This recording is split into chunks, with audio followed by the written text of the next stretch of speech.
Au fil des vidéos, vous avez dû comprendre plusieurs fois que j'adore la MotoGP. C'est une catégorie que je suis et que j'apprécie tout particulièrement. Et pour la première fois sur la chaîne, une vidéo est dédiée à la moto.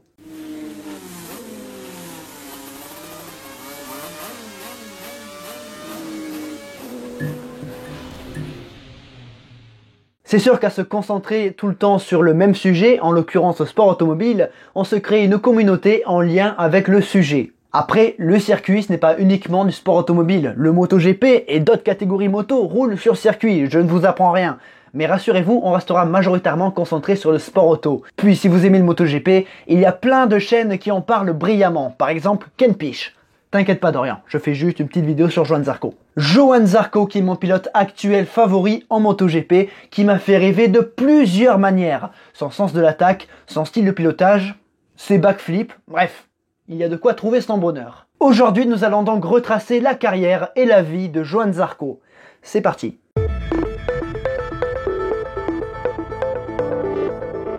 Johann Zarco est né le 16 juillet 1990 à Cannes. Il se passionne très vite pour le sport moto et fait ses débuts sur des pocket bikes. C'est le karting du sport moto, c'est par là qu'on débute. Johann montre son talent aux yeux des observateurs. Rapide et appliqué, le jeune Cannois se fait remarquer. À l'âge de 13 ans, Johann va faire une rencontre très importante pour la suite de sa carrière et sa vie.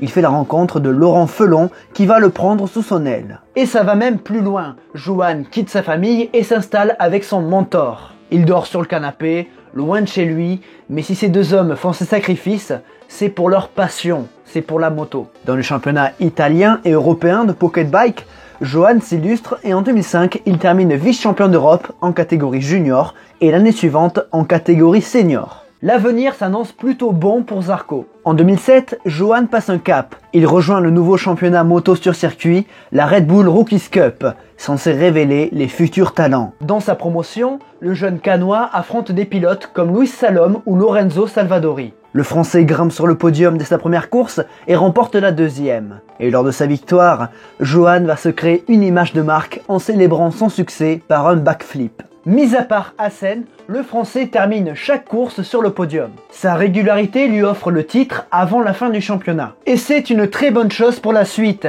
Johann rejoint la 125 en 2008. Cette année, Johann doit participer au championnat d'Espagne avec la Red Bull Academy, mais changera finalement ses plans. Il retourne en Italie avec le team Gabrielli et remportera 2 courses à Vallelunga. Il confirme les promesses faites l'année précédente. Ces 2 bonnes saisons l'amènent en mondial. 2009, Johann rentre en championnat du monde 125 sur une Aprilia. Avec le team WRT San Marino, Johann apprend la discipline et termine 20e du championnat avec une 6e place comme meilleur résultat. 2010 sera meilleur pour Johann qui poursuit son apprentissage, toujours au guidon de sa Aprilia du team WRT. Il rentre régulièrement dans le top 10, faisant preuve d'une bonne intelligence de course. Son avenir est entre ses mains. Il termine 11e du championnat, ce qui est une très bonne progression. Alors, c'est bien, mais si vous voulez passer en Moto 2, il faut se battre pour le titre. À l'âge de 20 ans, l'objectif de Johann est clair, remporter le titre de champion du monde 125 en 2011. Il signe dans l'équipe finlandaise de Daki Ajo, champion en titre avec Marc Marquez en 2010. La progression de Zarco est flagrante, désormais le Français lutte pour le podium. Il décroche son premier lors de la 2e course à Jerez et poursuit sa série de top 3. Si Nico Terol, son rival, remporte plusieurs courses, Johann Zarco termine régulièrement 2e et conforte cette place au championnat. En Catalogne, à Barcelone, Johann franchit la ligne en premier mais sera pénalisé pour avoir poussé son rival Terol dans l'herbe dans la dernière ligne droite. Johann devra attendre encore un petit peu pour la victoire. Au Sachsenring, en Allemagne, il termine ex aequo avec Hector Faubel. Les 2 pilotes ne pouvant être départagés à la photo finish, c'est dire à quel point c'était serré, la victoire est attribuée aux pilotes ayant fait le meilleur tour.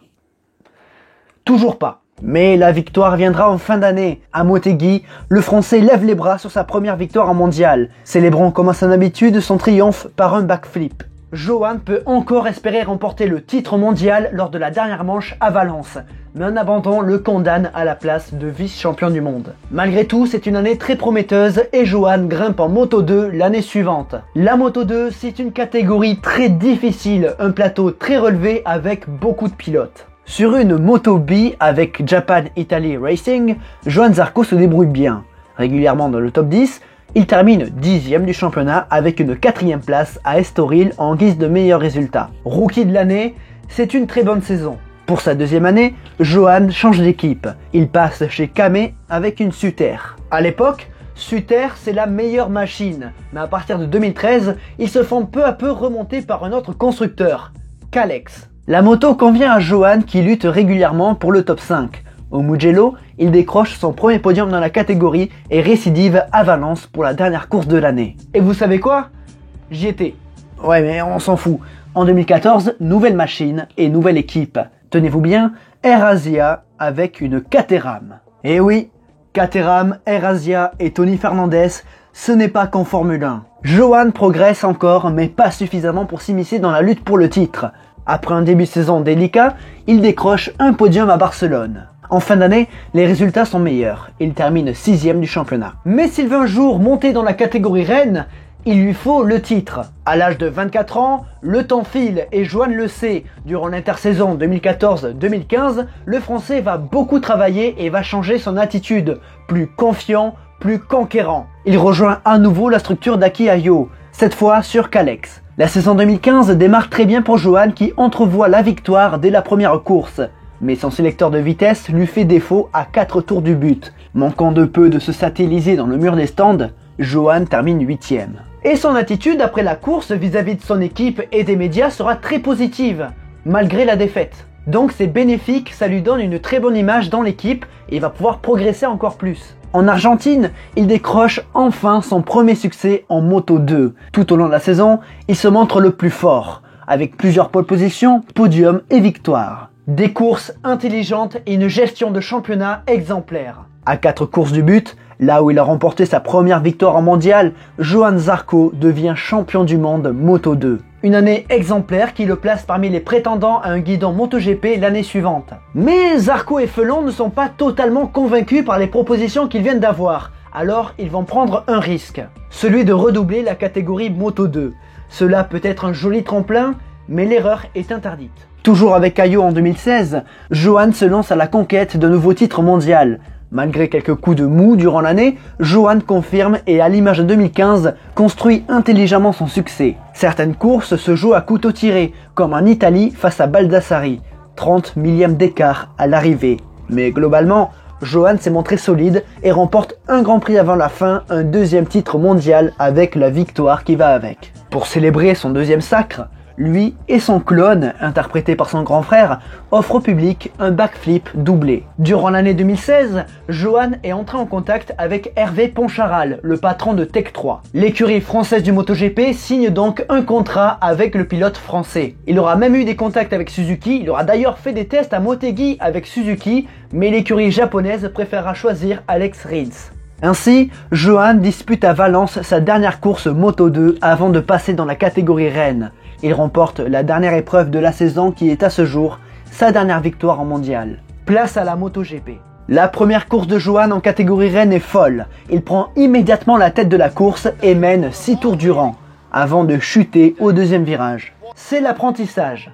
Et avec du recul, heureusement qu'il a chuté parce qu'à ce moment-là, je manquais vraiment d'air. Il confirme tout le talent qu'on pensait de lui durant la saison. Il décroche son premier podium au Mans avec une deuxième place. Il devient clairement un outsider et lorgne sur une première victoire en Grand Prix. Il décroche la pole à Assen et montre toute sa ténacité et sa détermination à Saint-Marin. 9e dans le dernier tour, Johan tombe en panne et va pousser sa moto jusqu'à la ligne et sécurise le point de la 15e place. Durant sa première année, Johan aura aussi fait parler son agressivité qui divisera les observateurs et ses adversaires. La mère de Marc Marquez ira même demander à Johan Zarco, avant le départ du dernier Grand Prix à Valence, de faire attention. Comme si Marc Marquez était le pilote le plus sage de la grille. Bref, après avoir retrouvé le podium en Malaisie, le Français entrevoit sa première victoire à Valence, mais sera doublé dans le dernier tour par Dani Pedrosa. La victoire se fera attendre. 6e du championnat, rookie de l'année et meilleur pilote indépendant, Johan a clairement des ambitions pour 2018. Toujours avec Tech 3, Johan ne cache pas son envie de briller et de décrocher une première victoire. En pole au Qatar, il mène 2/3 de la course avant de s'écrouler. En Argentine, Zarco est tout proche de la P1, mais l'anglais Cal Crutchlow prend la tête à la toute fin. En mai, une décision cruciale pour l'avenir de Johann Zarco va être prise. Il est pressenti chez Honda, Suzuki et KTM. Honda, c'est l'écurie championne du monde avec Marc Marquez, mais le problème, c'est que Marc Marquez prend beaucoup de place. Suzuki peut être un excellent choix, la moto est très comparable à la Yamaha et l'équipe est en constante progression. Mais Suzuki a dit non à Johann Zarco 2 années auparavant. Donc Laurent Felon, il est un petit peu en travers. Et KTM, c'est une écurie qui a beaucoup de moyens et beaucoup d'ambition, qui propose à Johann Zarco un statut de pilote numéro 1 et un salaire de prince. Le problème, c'est qu'actuellement, il navigue en fond de grille. Et quand je dis actuellement, je parle de 2018. Parce qu'actuellement, ça marche plutôt bien. N'oubliez pas que les choix de carrière de Johann Zarco sont souvent dictés par son mentor, Laurent Felon. Et dans ce cas, ils ont choisi KTM. Bon, pourquoi pas? On verra bien. Le Grand Prix de France 2018 au Mans sera un point clé dans la carrière de Johann Zarco. Malgré sa pole, il chute durant la course et son discours évolue. Jusqu'à présent, il répétait vouloir à tout prix remporter un Grand Prix. Mais après cette chute, Johann était plus posé, plus calme, plus réaliste. Sa Yamaha 2018 est moins performante et les choses sont plus dures. Johann est honnête envers lui-même, son équipe et les médias. La victoire sera compliquée. Une deuxième partie de saison difficile verra Johann lutter pour le top 8 plutôt que le top 5. En Australie, il se fait une belle frayeur en étant surpris par le groupe de devant et chute à plus de 300 km/h. Plus de peur que de mal, mais cela renforce son image de kamikaze. Mais il répond comme il se doit la course suivante en Malaisie avec un nouveau podium. Johann dit adieu à Yamaha Tech 3 et s'en va vers KTM. Le cauchemar commence. Une chose qui aurait pu anéantir la carrière de Johann Zarco. La saison est catastrophique. Johann n'y arrive pas. Il n'arrive pas à piloter sa KTM. Il perd peu à peu sa crédibilité au sein de l'écurie, tant le contraste avec son équipier Espargaro est saisissant. Deux styles de pilotage opposés. Johann Zarco est très coolé, très calme avec la machine. Espargaro, il la malmène. Et c'est un petit peu comme ça qu'il faut piloter la KTM. La seule éclaircie sera une 3e place en qualification à Brno, sous la pluie. Mais rien ne va plus. Johann Zarco décide de se séparer de son mentor, Laurent Felon. Ce contrat avec KTM aura détérioré leur relation professionnelle. C'est la fin du duo. Laurent Felon ne manage plus Zarco. En revanche, il reste associé dans leurs autres projets, comme l'école de pilotage ZF Grand Prix. Depuis plusieurs années, Johann et Laurent s'occupent de leur école de pilotage qui a pour but d'aider les jeunes pilotes à se développer. Mais revenons à la saison 2019 de MotoGP. Lassé de cette situation, Johann Zarco casse le contrat qui le lie à KTM. Le Français doit malgré tout terminer sa saison dans l'équipe autrichienne et sera livré à lui-même pour 2020. 4 choix s'offrent à lui pour 2020. Un retour en Moto 2, un contrat avec Ducati en Superbike, un poste de 3e pilote chez Yamaha ou pourquoi pas succéder à Jorge Lorenzo chez Honda. Affaire à suivre donc. Johann s'attendait légitimement à terminer la saison chez KTM avec plus de sérénité. Mais les dirigeants décideront de remplacer Johann Zarco par le pilote d'essai Mika Kallio. Cette relation qui devait durer 2 ans s'arrête après seulement 13 courses. Sans guidon, Johann prospecte et essaie de trouver des solutions pour sa fin de saison et pour 2020. Il sera repêché par le team LCR Honda qui a besoin de remplaçants à Nakagami blessé. Le Français s'apprête donc à découvrir une 3e MotoGP différente. Sur un bon rythme avec une moto qu'il ne connaît pas, Johann semble plus à l'aise avec la Honda qu'avec la KTM. Il termine 13e en Australie et navigue dans le top 8 en Malaisie avant de se faire surprendre. À Valence, alors qu'il navigue encore une fois dans de bonnes positions, Johann est surpris par de l'huile sur la piste et chute. Mais ce qu'il se passe après a de quoi glacer le sang des observateurs.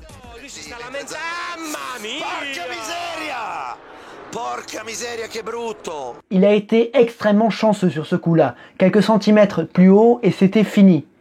Ne jamais tourner le dos à la piste. Malgré de bonnes prestations chez LCR, aucun contrat Honda arrive. Johann est dans l'attente. Mais alors que tout semble terminé, Ducati et Johann Zarco trouvent un accord. Le Français rejoint la petite équipe de fond de grille Avincia et aura le soutien du constructeur italien. Johann est sauvé, il reste en MotoGP. Au guidon d'une 4e moto différente en un petit peu plus d'1 an, Johann Zarco sait qu'il a l'occasion de relancer sa carrière et il l'a saisi. Sa saison 2020 manque un peu de régularité, mais dans une petite structure, Johann fait des miracles. Une pole position à Brno suivie d'un podium, son 7e en MotoGP. Son attitude est également plus sereine, plus détendue. Il ira féliciter sans aucun problème Fabio Quartararo après sa première victoire à Jerez, la première victoire d'un Français dans la catégorie reine depuis Régis Laconi en 1999.